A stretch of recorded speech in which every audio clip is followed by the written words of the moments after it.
Hello, everybody, and welcome back to This thing. yeah, what this thing we do on a Sorry. Wednesday.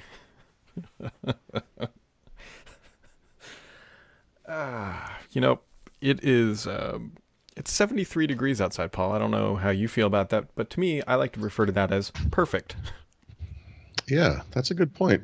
Let's see what mine says. Yeah, mine's only at 70, but I think we'll get Mm. there. Yeah, you might be able to muster that one out at Hmm 11 a.m. You're gonna get there, and it is wonderful. And Yeah. yeah, Yeah, we had the rain later than you, so it kind of extended into today a little bit, but now it's clearing up and it's clearly going to be beautiful. well, good, good, beautiful, just like your soul, Paul. Do I have a soul? I don't know. We both know that's a lie, It's like a and hollow sound, like dunk, dunk, dunk. My heart is two sizes too small. I, there's a joke in there somewhere, and I'm not The able to joke find. is, Paul, your heart is probably two sizes too big. Would you please go to a doctor? I was trying to think maybe it's like if you wear it on your sleeve or something, but your shirt is normal size, so I couldn't string the thought together. It's like it's like an Archer joke. I had something for that. Anyway. Anyways, you talked about this a couple times yesterday, but never hmm mentioned his name, Paul. You are clearly flexing your muscle with the Lenovo Flex. Yep. Wow. Yeah. Yep. I had to try hard not to use the word flexibility all over this write up, Mm. but it is flexible. And by the way, I could hear an echo of myself. That's really terrible. Ugh. Well, if the Anyway, audio is screwed, I don't know what to tell you. yeah. So the Lenovo Flex 6 is available in various sizes. I'm reviewing the 14-inch version, which is the one I would want to buy for myself. You can actually get one of these things. Oop, the echo's gone. For as little as $550. You don't want that one. And you can also get one for, I think it's $600. You also don't want that one. Those devices come with a 1366 by 768 screen, which is Whoa. completely unacceptable in the 21st century. And lower end processors. I think it's a Pentium, if you can believe that, on the really cheap one, and then a Core i3, but a seventh gen version, so dual core, blah blah blah, whatever. Hmm. The version I got cost $850, which is a good price for this kind of thing. It's a full convertible. It's a full HD screen. It's a mixture. The body. It's a mid-tier machine, right? So it's kind of a plastic glass fiber mix in the body. There's aluminum on the keyboard wrist area, which gives it kind of a nice premium look. It's a beautiful fingerprint reader. It has Smart Pen support. The Lenovo Smart Pen is only $35 if you want such a thing, so that's good. And then the basic specs are a solid 8 gigs of RAM, 256 in the storage, discrete I think it's MX150 NVIDIA graphics, which is, if I'm not mistaken, identical to that Huawei we looked at the other day. And then, it's kind of a mix of the right ports, USB 3x2, HDMI out full-sized, SD card slot, and then they have a USB slot. It has a barrel power adapter, which, on premium machines is kind of gone Hmm. in lieu of USB-C, but with 65 watts, the thing does fast charging. You get 2 hours of charge in 15 minutes. In 15 minutes, there's nothing to really complain about there. Speaking of complaints, here comes my cat who heard me talking. Apparently that's the trigger. Yep. Hey there. I know. Oops, sorry. I hit her in the face. Anyway, it's a nice machine, and I think one of the realities of laptop reviews or PC hardware reviews, whatever it is that, at least in my case, I mean, I often get involved with these machines that I could never afford to buy myself. Like Surface Book 2 is amazing, but I could never buy one. I just could never justify that expense. And even the Huawei, the version I got is, I think it's $1,600. I mean, it's a lot of money. So when you think that this particular machine is about half the price and is perfectly serviceable for day-to-day use, I'm kind of happy that they let me review this, because PC makers, like car makers, what they want to do is give you the most premium possible device, so you'll give them a glowing review because those things are all unbelievably nice. But the truth is, people go into a store, whether it's an auto dealership or a Best Buy or a Microsoft store or whatever, and they tend to buy, the less expensive stuff, right? Right. So Lenovo has this full lineup of machines that spans various categories. They have idea pads and ThinkPads, of course. And this encompasses some of that stuff. It's got the scallop keys. It's got a nice Microsoft Precision touchpad. It's nice, and it's just kind of a nice balance. You're a nice balance. Yes, thank you. I've been pretty complimentary this episode. Yeah, you know why? Why? You know why? Because we're not traveling anymore, Brad. You're just like, you're so centered right now. You're almost off. And I got to do this, which is pretty close to my peak happy place this morning. Yep. So Paul, I actually, just to kind of play off that for a second, meant to go for a walk today because, like I said, it's clearing up and it's beautiful. But I actually had so much to write this morning. I just sat here and wrote like a normal work day. That's how it's supposed to go.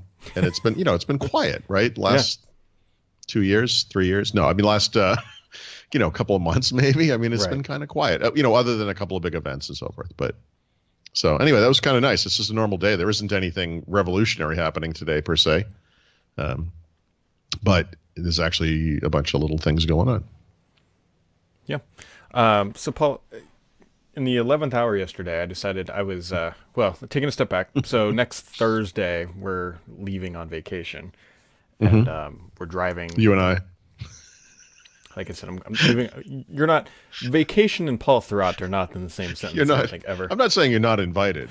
I'm just saying you're not coming. Although, to be honest, my daughter would probably be pretty happy because it's over her birthday, and she likes you very much. And so maybe I'll send her something, and that will make her week. But anyways, so we're going on vacation next week. We're driving to Florida, the Gulf Shores, as we do just about every other year. Well, actually, just about every year now we've been going, it seems like. And one of the things we always do is that's one of the few times that we break out the old iPad, which is an iPad 3, the very first Retina display one with the old stupid 30-pin connector. And it has, I think, 16 gigs of storage. And I put a couple movies on there for my daughter. And and so, I was looking at it, and I remember thinking last time, I was like, man, this thing is on the edge, of just being purely dead. And so I was, we went to the Apple Store. What's it? I think it's like 6 years old. I mean, that's it's a good amount of usage out of a device like that. Not upset in the slightest. So we went to the Apple Store and we're looking at iPads. My wife was getting a new watch band or something or whatever. And yesterday afternoon, I was 11th hour from just ordering a new iPad, the new one, whatever, like $300-ish bucks. But then I got to thinking, the only thing we do on this thing is watch movies. That's it. What you really need is more storage. Well, what I'm going to do is save myself $300. And this was the backup for people who don't recognize instantly what this is. This is a Surface 3. This was the one you pulled out of the water in Florida? Well, this is the backup one. Paul took one down and I took one down. My daughter threw Paul's in the fountain. If you haven't seen that video, go check it out, Behind the Scenes or Ignite 2017. So what I'm going to do is I'm going to charge this thing up, just put movies on it, and I'm going to try to see if I can't. I got to find a way to lock this thing down. I was going to buy a case for it, but then I was like, wait, we were going to throw this thing in the water anyways. What does it matter? Oh, this one even still has the sticker on it that says this device has not been authorized as required by the rules of the Federal Communications Commission. This device is not and may not be used for sale, lease, sold, leased, or unauthorized and obtained. You know what I just realized as you said that out loud, that you and I both in 2017 traveled for work and brought Surface 3s with us. Yeah.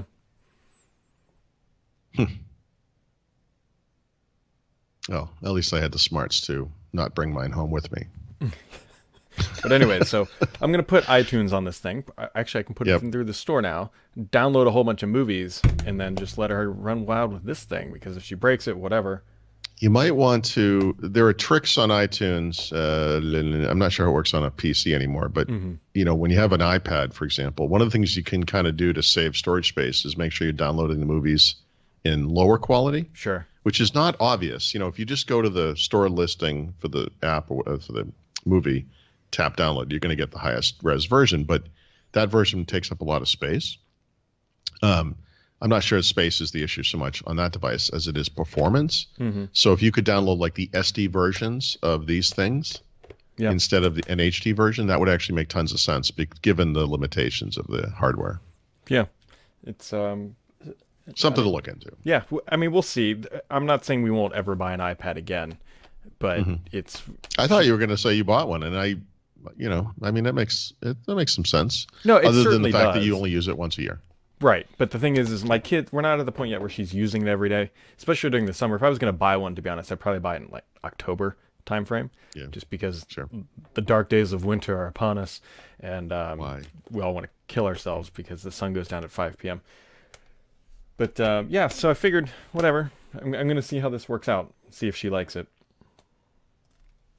Don't mind my cat, who's not going to pet herself on my microphone. Yeah, That's your cat that's on nice. that microphone? That's what I do when I'm off the air. I kind of just scratch my face on the microphone. Okay, cat. Seriously, you're making a fool of yourself. So we will see how that little experiment goes. And speaking of experiments, Paul, well, this is really an experiment. I mean, Twitter's gone all in on PWAs. I think they're like the benchmark anymore. I was kind of confused by they announced this via tweet, which when you think about it makes a little bit of sense. But they updated they described it as 3 different versions of the app. They said mobile.twitter.com, which is Twitter Lite, comma, Twitter Lite, which is mobile.twitter.com, and the Twitter app for Windows 10, which is the store version of mobile.twitter.com. Anyway, the 2 or 3 of those versions of Twitter were just updated with a couple of new features. Remember, I was using the PWA version of Twitter one time, and you looked at it, and as I was typing, the text was getting cut off, so that they fixed that. Oh. So that's one of the things they fixed. They added night mode, which you can turn on manually, which is sort of like dark mode in Windows 10. Obviously, it works. It looks best if you're using dark mode, or at least a colored title bar. And I forget what the other thing they did was. Oh, they added auto updating on, I don't remember all of them, tweets, replies, and comments, I think, or something like that. Anyway, the point here is Twitter has become sort of the prototypical PWA. And as they update it very quickly, I mean, anyone who was stuck with the Twitter app on Windows 10 before should appreciate the fact that this thing actually gets updated very quickly. Yeah. And I suspect it's because it's so much easier to do. Plus, it impacts so many more users. Like the number of people using the Twitter app on Windows 10 was probably relatively small before. But now that it impacts this wider audience of probably hundreds of millions of people or more, that app's going to get updated all the time now, and that's excellent. Yeah. So they've been pretty good. I mean, it's only been out for a few months, but over the past couple months, every time they update the web version, the store version is just auto-updated, so it's neat. It's really cool how that's working. Yeah, and they also kind of announced, and this falls into that same bucket of getting rapid updates. I think the Xbox, Roku, and some other Twitter app on a niche platform, they're no longer going to support, and they're getting rid of it. Mostly because I think they're just saying, hey, if it can't run a PWA, we're not going to support it anymore. Yeah, so I saw someone, maybe Rich Woods or somebody had asked on Twitter, well, does the Xbox One support PWA? In other words, either at a platform level or just through the web browser. I don't actually know the answer to that, but what I'll say is it kind of doesn't matter because you can access mobile.twitter.com from Microsoft Edge on the Xbox One. It's not like an email app. There aren't these small chances that you might be using this thing offline, nor would you be using your console offline typically. So if you're going to use this thing, you can access it through through the Edge browser. But I whether or not that's on the platform or not, it will be. So at some point, that Twitter app that's in the store today for Windows 10 will also work on the Xbox One at some point. Yeah. It's all good stuff. It's a win-win. Yeah, it really is. Long term, it's the right move. It's good to see Twitter, like you said, these updates wouldn't be happening if it wasn't running everywhere. So that is the benefit. I mean, remember, before this thing happened, the Twitter app on Windows 10 didn't support the new character limit. Right. That new character limit isn't new. That happened last year. Yeah, you're right. It just sat there lagging behind. You might as well just use Metro Twit, which, I wish I could. Yeah, we all kind of do. Other things happening this week is supposedly, actually not supposedly, I'm almost positive they tweeted it out, is that Mixer, the Microsoft streaming service, has some sort of big announcement or something tomorrow. Walking Cat, as he has done, responded to their tweet and said MixPlay ? So whatever that is, we will find out. Nice. Yep. Also, there was some news today from Walking Cat about some references to Andromeda and Polaris. And Windows the latest Core version of the SDK. Yep. And I'm probably going to write something about this. I wrote something called the Andromeda strain back in January, February, and that's what I was just referencing when we first connected on the call. And it was about setting expectations. There is a thing in the Windows community where we always believe the next thing is going to fix all our problems. Yep. We're going to pretend all those defeats. We can go down the list: Edge, Cortana, Windows Phone, Media Center, going all the way back to Bob. Whatever, never happened. But back to Bob. And I think there's a bigger story there, around whether it makes sense for Microsoft to compete in consumer and yada, yada, yada. But the one thing I'll throw out to everyone here, here's a little idea I'll just stick in everyone's head, and I will put this in my article. Andromeda is real. That doesn't mean it's going to happen, but they are progressing with it, and we'll see if it ever comes out. Also, I'll just throw out the notion of the ebook store that's in Windows 10 and the ebook reader that is part of Microsoft Edge, and say Microsoft didn't add something that dumb to the store at a time when they were getting rid of music so that people could read books on PCs. And I think one of the key usage scenarios for this Andromeda device, which has to attack various vertical markets for students and professionals who do a lot of note-taking and reading, is that it will be the type of thing where you can do those two things side by side. I think that has to be the point. And Microsoft, will not release this device unless it believes that it A, has a differentiator there, and B, that the thing makes sense. I don't think it makes sense personally, but the question now is whether or not they do it. Yep. Speaking of doing it, that's very weird. Anyway, I don't know where I was going with that. Listening. Yeah, whatever. It is a holiday weekend coming up, so I was surprised that Mixer's going to announce something on Thursday. Right. It's kind of a long weekend. We should address that briefly. You and I have not discussed this. I assume we're going to be out Monday. Monday's Absolutely. a holiday.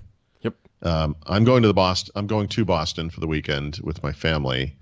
We are driving on Friday morning. My plan is to be in Boston in time for the podcast. So regardless of whether or not that happens, I will be on the podcast. If you see me on a phone, that means I'm stuck on a highway somewhere. And sorry. But if you see me on a computer like this, I'll be at my friend's house near Boston. And then I think that's all that really impacts anybody. Premium members, I am doing an Ask Paul this week, but I'm going to write it tomorrow and then publish it Friday morning before we go. But I guess the main point is we'll be off Monday. Yeah, absolutely. Yep. Absolutely. You got anything else today, Paul? No, nothing that impacts anybody. I also kind of, because we were talking about this, you're experimenting with Microsoft Edge. I'm writing about Microsoft Edge for the book. There are a bunch of useful new features, by the way, in the latest version. I'm adding those to the book. It's interesting to me how long it takes to update this chapter. For all of its lack of usage, Microsoft Edge is actually a fairly substantial piece of software. It's like there's a lot going on there. And if you think about the fact that it's a reader, not just a web browser like a website reader, but a reader for EPUB, ebook, and PDF files, there are associated features for those reading things that are actually kind of cool, right? So you can read, but websites, web pages have a reading mode. I guess it's a reading view. Yes. There's a reading list feature built into the thing where you can save all of those things too, by the way. And they've enhanced the reading view for all of those things pretty dramatically in this release. It's not 100% consistent across all four of those things, but it's the features are pretty good and includes such things as read aloud, which is not new to this version, but is kind of a cool feature. And they have grammar tools built in, so for people who have difficulty reading, either because they're dyslexic or they have other issues, you can highlight the text in certain ways or break it out by syllables so that you can help yourself learn to read better as well. I mean, it's kind of a crazy list of stuff. Like there's actually a lot of stuff in there. No, there really is. The thing that I really like about it right now that's keeping me, to be honest, not going back to Chrome, like running and screaming, When you click Yep. the, and I don't think it does this in Chrome. Let me just make sure. Yeah. So in Edge, if you open a new tab and click the URL bar, it drops down your 5 most frequently visited sites. And I use that all the time. And it is actually very convenient because I jump between Petri and Thurrott, and then I have YouTube. Yeah. And I could see that. If you, I don't know how this works on the iPhone. I guess if you were to do a web search on the iPhone, I assume what you would do is open a browser and tap on the address bar and then search. Maybe, I don't know. You can do that on Android, but Android also has a search box, like a Google search box, right on the home screen, right? And so when you access either one, really, but let's just say the one that's on the home screen, you get that same thing. You get like a most recent searches list, and I'd say at least 50% of the time, I'm going back to find that thing I was already trying to find because I didn't complete what I was doing, and that's super handy. Yeah, it's smart. It really is. It really is. I'm waiting on a comment back from Microsoft about Edge in the store before I write up all my stuff about it. Because back at Ignite 2017, they publicly stated that they were going to bring Edge to the store, and as we all know, that has not happened. And so I said, "Hey, what's the deal?" And I suspect my answer might be like, maybe we're not doing that anymore. Actually, we can be wishy-washier than that. You could say something like, they could say something like, well, Microsoft is continually reevaluating how it delivers the best value to its customers, and we're still evaluating whether this makes more sense, whatever nonsense, Right. period, end quote. You could even be more vaguer.